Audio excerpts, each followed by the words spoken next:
Beleza, galera, vamos lá fazer a continuação. Aquele vídeo tinha ficado muito grande, né? Eu vou subir ele, mas essa é a segunda parte aqui, tá bom? Então vamos lá, questão 21. Veja a seguir os principais gases que compõem a atmosfera dos dois planetas do Sistema Solar. Então tem aqui a atmosfera de Vênus, onde o componente gás carbônico e nitrogênio tem a proporção 96% de gás carbônico e 4% de nitrogênio.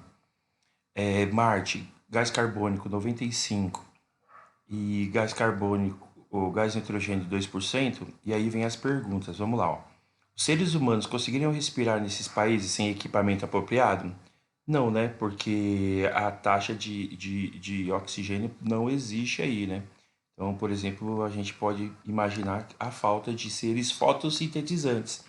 Quem são? Aqueles que produzem oxigênio lá, tá bom? Nesses planetas aí. B. O efeito estufa nos dois planetas deve ser maior ou menor que a Terra? Muito maior, né, gente?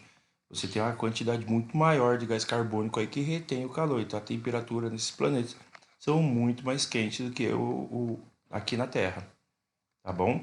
Ah, me perguntaram aí numa aula que eu fiz essa correção, né? Que como que o ser humano consegue isso, né? Sem nunca ter chegado em Marte ou em Vênus, né? Vênus foi um dos primeiros a gente descobrir essa camada muito espessa de gás carbônico, né? E aí, galera, é através da luminosidade que é refletido pela luz do Sol.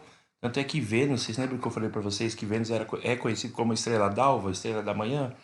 Porque a camada de gás é tão grande, que acaba refletindo a luz solar e fica parecendo uma estrela, mas não é, é um planeta, né? Parece bem de manhãzinha aí, por isso esse nome.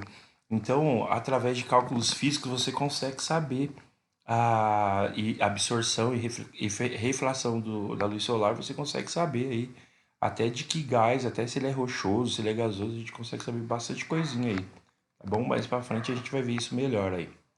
Vamos lá, galera. Ó. 22. Algumas cidades, como São Paulo, adotam um sistema de rodízio de carros e caminhões em cada dia da semana. Veículos com determinados finais de placa são proibidos de circular em regiões do centro da cidade durante um horário de pico. Qual é o efeito dessa medida deve ter sobre a poluição do ar? Então, obviamente, ajuda a reduzir o trânsito, né? Mas a pergunta aqui se refere à diminuição da poluição do ar. Então, é assim, é uma lógica, já que o número de veículos você acaba controlando, você acaba diminuindo, você também tem menos emissão, tá bom? Então, em relação à poluição, ela vai acabar diminuindo porque você diminui o fluxo de carros em determinada região, tá bom? Então vamos lá, 23. A partir da Revolução Industrial, que você vai conhecer melhor no capítulo 9, mas já tiveram alguma coisinha aí em história e geografia, né? Começamos a usar intensamente o carbono, estocado durante milhares de anos em forma de carvão mineral, estado sólido, petróleo, estado líquido e gás natural, estado gasoso, para gerar energia. Para as indústrias e para os veículos, que efeito isso causou e continua causando na temperatura do planeta, né? Então, aí, quando você queima o combustível fóssil, quando você aumenta o uso desse tipo de combustível, você aumenta o efeito estufa. Aumentando o efeito estufa, você tem aí um problema do aquecimento global, né? Você está retendo muito mais calor do que seria normal, tá bom? Então, relacionar essa questão aí ao aumento do efeito estufa. 24. A partir do que você aprendeu sobre chuva ácida, isso aqui foi só no texto que indicou aí no capítulo 2 para ler, tá? Explique por que podemos dizer que a poluição não tem fronteiras. Ah, então tem que relacionar isso ao movimento das nuvens, né? Então, se as nuvens elas se formam com gotículas de água, essas gotículas de água estão acidificadas e elas podem se precipitar em não necessariamente na região que está emitindo essa poluição ácida aí, né? Ela pode ir para outros lugares aí, tá bom? Aqui tinha uma pesquisa do Investigue, muitos fizeram, muitos não, mas vamos lá, vamos tentar fazer aí rapidinho. Quando balões de aniversário, bexiga, estão cheios de ar, eles não sobem na atmosfera, porém sobem quando estão cheios de gás, de um certo gás atmosférico, né? Que gás é esse? É o gás hélio, né? E por que que ele sobe, né? Então, letra A, gás hélio, e por que que nesse caso ele sobe? Porque o gás hélio ele é menos denso do que o ar atmosférico. né? Ele é, entre aspas, mais leve, então aí ele acaba conseguindo subir aí, né? Que gás, número 3, que gás presente na atmosfera é usado em letreiros luminosos, né? É o neônio. E é legal, viu, gente? Aqui tem um componente histórico. Esse gás neônio, ele era colocado em umas lâmpadas e usava como decoração automotiva. Então, você perguntar para o papai e para a mamãe aí, os carros mais antigos aí, uma forma de você tunar o carro na época era colocar letreiros assim, né, faixas de neônio, de luz neon, né, que a gente falava em volta do carro ou embaixo do carro também. Ficava bacana aí. Bom, 4. Porque mesmo se tivesse madeira seca e um isqueiro, não poderia acender uma fogueira na Lua. Isso pela ausência de oxigênio, né, gente? Pela ausência de oxigênio não conseguiríamos. Qual é a vitamina cuja síntese é promovida pelos raios ultravioleta? E qual a importância deles, né? Então, a síntese é quando... Imagina que essa vitamina está no seu corpo, no seu organismo, é a vitamina D. Para ela ser ativada, né? Ela ativada e ajudar na absorção aí do cálcio, ela precisa dos raios UV. Tá aí, o cálcio é importante aí para os ossos, tá bom? No, no de olho no texto, a gente tinha aí um textinho, né? E pedia para ler com atenção e depois a gente responder. Então vamos direto para as perguntas aí, tá bom? Então aqui era o texto, terminava aqui. Consulte o dicionário para ver o significado das palavras, então a resposta pessoal varia de cada um, né? Agora B. Qual é o fenômeno descrito no texto? O fenômeno é a inversão térmica, né? E, e aqui, cadê, meu Deus? Você já observou esse fenômeno na região que você mora? Muitos de vocês que moram em prédio e tal, às vezes vocês encontram aquela faixa cinza no dia a dia, né? Então, é uma forma visível da gente conseguir entender aí essa inversão térmica aí, tá bom? Que situações são necessárias para que o fenômeno descrito aconteça? Ela vai ocorrer quando a umidade do ar, né, estiver muito baixa e não tiver vento nenhum, tá? Ou o vento estiver bem fraquinho aí. D. O que acontece com os poluentes emitidos por veículos e pelas indústrias durante esse fenômeno, né? Então, aí a falta de vento e umidade impede a dispersão do ar. Assim, os poluentes ficam concentrados cerca de 1 a 3 quilômetros da superfície aí, tá bom? Em situações que o fenômeno descrito não acontece, como ocorre a circulação do ar, né? Então, quando você tem um movimento cíclico, né, do ar frio, o ar quente, fazendo um movimento de convecção, e aí você tem a produção dos ventos, né? E a movimentação das nuvens, o que possibilita essa circulação, tá bom? O último exercício, de olho na imagem, a gente tem uma imagem à esquerda. Não, é o penúltimo, penúltimo. Então vamos lá, ó. Penúltimo exercício, de olho na imagem. Cadê a pergunta aqui? Eu não tô achando a pergunta, gente. As duas fotos a seguir estão relacionadas ao mesmo tema, importante para o equilíbrio do planeta e tratado nesse capítulo. Explique qual é esse tema, né? Explique qual é esse tema e a conexão dele com cada figura aí, né? Então, na imagem aí, o que que a gente vê aí?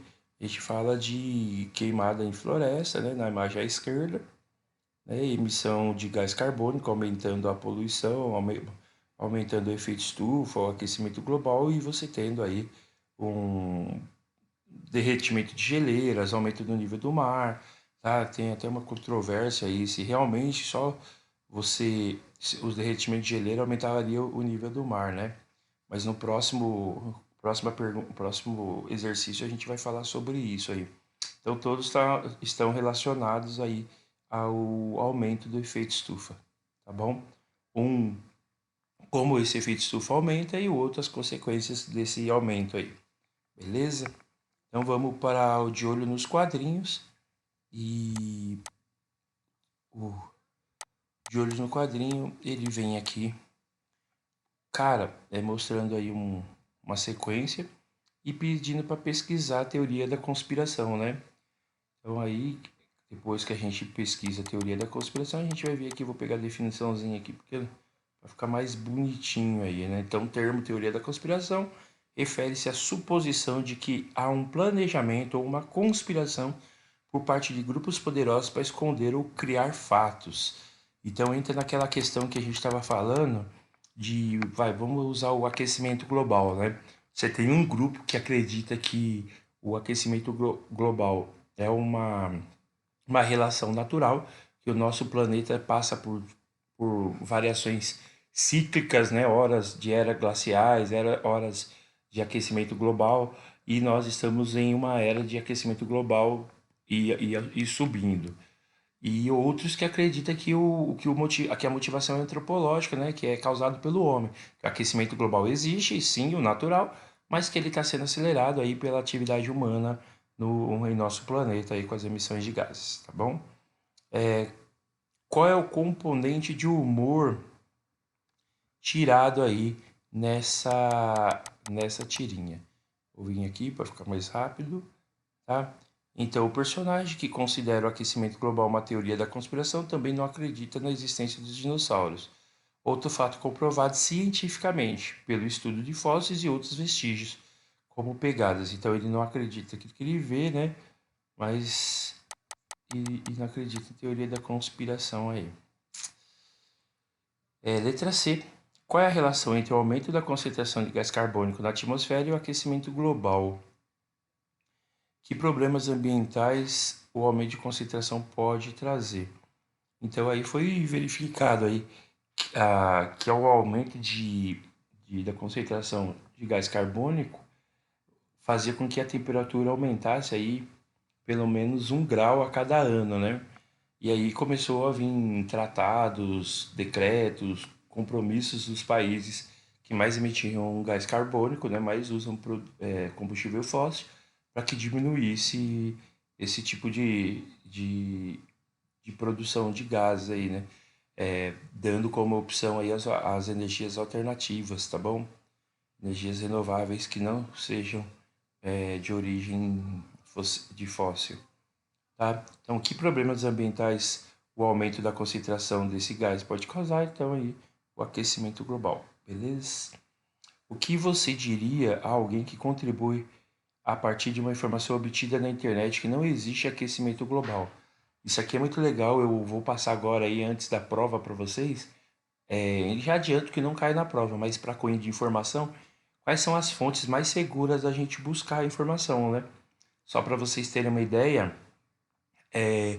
televisão e internet, elas estão no, na parte de baixo, estão entre a quinta mais segura. E aí você pergunta, mas por que, né? Se é as formas que a gente consegue com maior facilidade essas informações.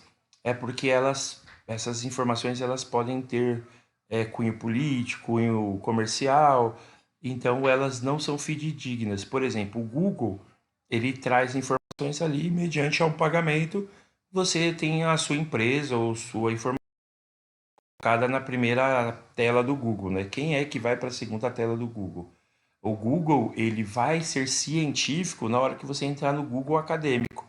Onde você vê os artigos científicos, revistas científicas sendo publicadas, aí você tem um grau de confiabilidade maior, tá bom? Então, a resposta D aí era pedir para essa pessoa ampliar aí a sua